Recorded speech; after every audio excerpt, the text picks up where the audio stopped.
क्षेत्र को भी बचाना है, क्योंकि हम तो अलग क्षेत्र में रहते हैं ना, क्षेत्र को कौन प्रोटेक्ट करेगा। तो दीवार कमीशन ने बोला कि देखिए भाई, अनुसूचित जो क्षेत्र है वो अनुसूचित क्षेत्र, इसको मिटा दे। जो अनुसूचित क्षेत्र है वो उसका भी कोई मापदंड है, उसको हमको सबको जानना चाहिए, क्योंकि हम सब क्या है, अनुसूचित क्षेत्र में वास करते हैं।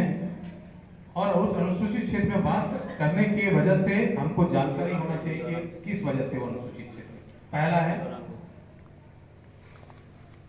आदिवासियों की बाहुल्यता,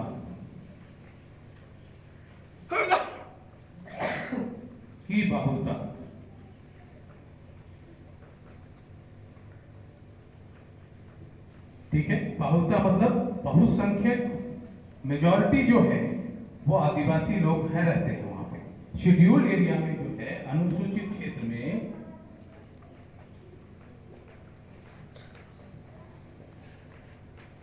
अनुसूचित क्षेत्र है, शेड्यूल्ड एरिया है, उसमें पहला जो है आदिवासियों की बाहुल्यता होगा, मतलब मेजॉरिटी में वो लोग होंगे, बाकी सारा माइनॉरिटी होगा। वैसा क्षेत्र में सबसे पहला है कि हमको मेजॉरिटी बनाकर रखना है, बाहुल्यता, नहीं तो कल क्या होगा, गैर अनुसूचित क्षेत्र, खतरा है। ठीक है। दूसरा है कि वो जो है एरिया जो होगा,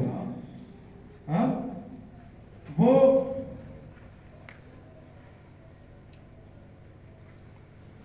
इसको अंग्रेजी में बोला है कॉम्पैक्ट और रीजनेबल।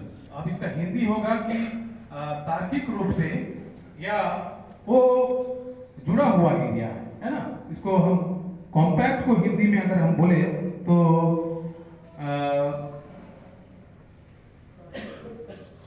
कॉम्पैक्ट को क्या बोल सकते हैं, हाँ, मिला हुआ।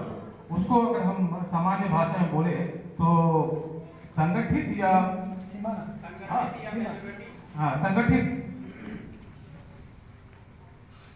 संगठित हो क्षेत्र,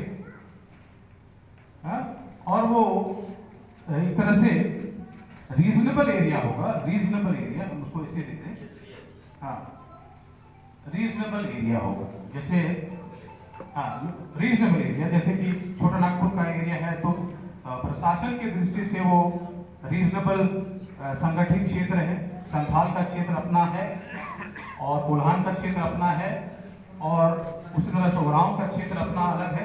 तो वो एरिया जो होगा वो रीजनेबल होगा, तार्किक होगा, और एक तरह से संगठित होगा, एक दूसरे से वो जुड़ा हुआ एरिया होगा, कॉम्पैक्ट एरिया होगा।